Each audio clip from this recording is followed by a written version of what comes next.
Hi you all. Time for another video with Marina Nicole. I just wanted to talk about the passion within you. So I just want to share. I'm going to be transparent and bold out. Come bold out and say that I was the queen of worry. That's a lot. I worried night and day, often about things that I couldn't change. And one of the things that I worried about was my passion. What was my passion? What was I meant to do in life? What was going to be that one thing, that one piece that I could dedicate to the world in an effort to change it? What was going to be that one thing that I was good at? If not nothing else. If not five, not 10, not 15 talents, but at least one talent that I would be able to release to the world, for the world to get a taste and maybe change because of that, I needed that. That was big for me, and that still is big for me. And I know what my passion is now. That's the difference. Now I'm on to another step. I'll be discussing that here and there as videos go along. But one was my passion. I I wanted to know my passion. I worried about it. Okay, was I missing it? I didn't want to miss it. Keep in mind I'm a worrier, and I can question myself into a corner.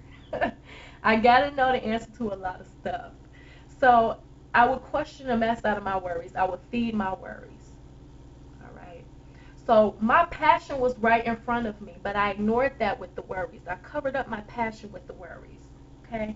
My passion was like, no, you won't let me out because your worries all up in my face. So how can I blossom if the garden can't be watered? You know what I'm saying? My passion was right in front of me, but worry would not let it in, and I didn't realize that.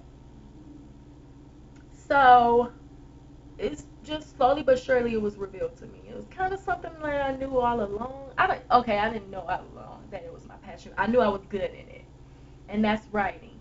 I was really good at writing, and so one thing that was really memorable that I've done is I wrote a letter to the editor of our local newspaper, and about the library closing on Saturday. I'm like, are you serious?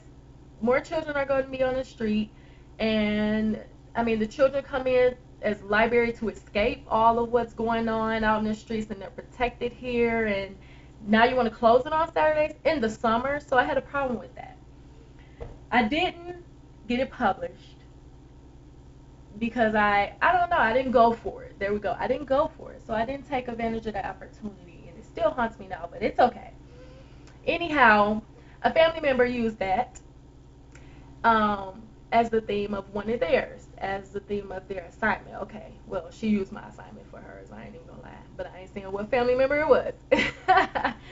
But she used one of my papers, and she submitted it to her English professor, and it was about the closing of the library on Saturdays in the summer. And the teacher responded to her, "This is really good. Why didn't you get it published?" And so I'm like, oh, dang, I should have got it published, but I didn't. Anyhow, that was an incident of my passion right there. I'm still thinking I'm good at it. So, okay, now I'm helping people with their homework, their English assignments, their essays, their papers, creative writing, whatever, and charging for it. So it was a business.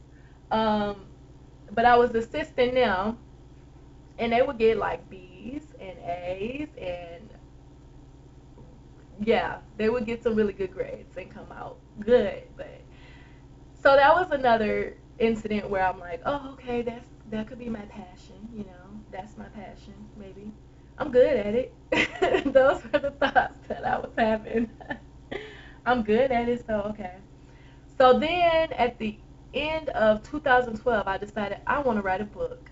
I'm like, God is telling me to write a book. And I shared that with my friend, Brianna, and I shared that with my sister, Shayla. And they was like, go for it. You should definitely do it. And I got encouraged, and I started, and I did more research on it, talked to some people.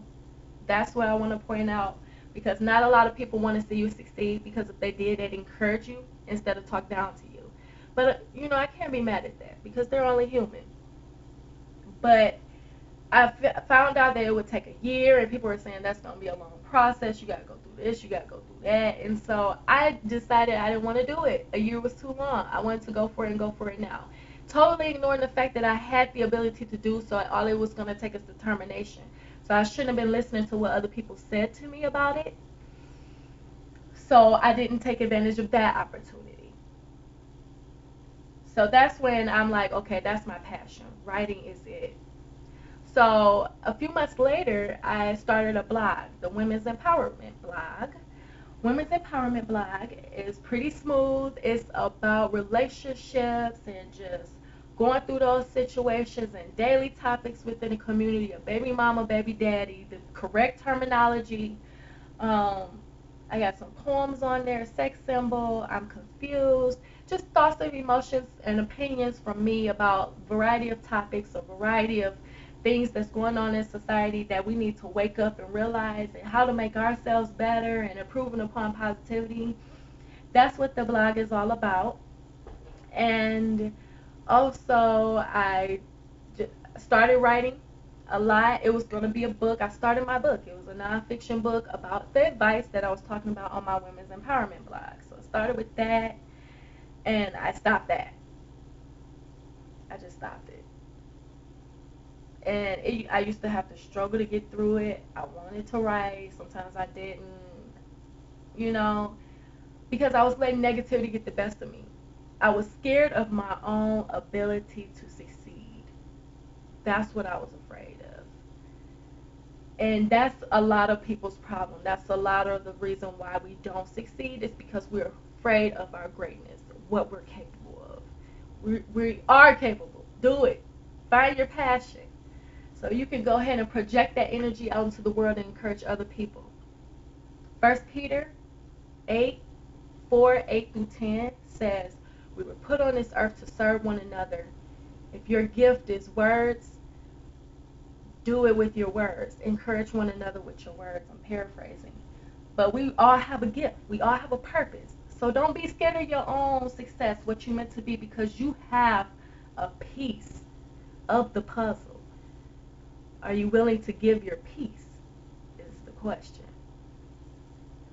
So I realized writing was my passion, and I'm almost finished with my first draft of my book, my nonfiction book. I started another one. I started fresh. That's another issue of mine, is that um, I like to start anew a lot. I like to start anew. I like to get a taste of everything. So I have almost done with my first draft. I have a website coming up soon. It's dedicated to encouraging women, pursuing your passion and positivity, and promoting all things positive. So basically, pursuing your passion. Follow what is meant to be followed. Do what you are meant to do. Touch the world in that special place that it needs to be touched, because the world will not be filled if you don't put your hand on it. There'll always be a missing space to the puzzle, a missing space in the world if you don't put your hand on it. So get encouraged. Pray to pursue your passion. Your path has already been predetermined for you. That's a promise. And that promise is made by God. And that is one person that cannot be questioned, because he knows what he's doing. Pursue your passion. Pursue him. Pursue your passion. Pursue positivity. Pursue you. Embark upon the discovery of getting to know yourself. And it's then when you'll know what true happiness is about. It was then when you'll understand that God has the best for you. Pursue what needs to be pursued, and he will do the rest. That's a promise. God moves what we can't move, and that's faith. Utilize your faith. If you don't have faith, you better get some. Because Matthew 17:20 says, Matthew 17:20, I believe it's Matthew 17:20. Yes, it is. All you need is faith as a mustard seed to say to this mountain, move from here to there, and it will move, and nothing will be impossible for you. A mustard seed is not even that big as my fingertips. It's very tiny. So if you don't have some, get some. All you need is a mustard seed's worth. Bye.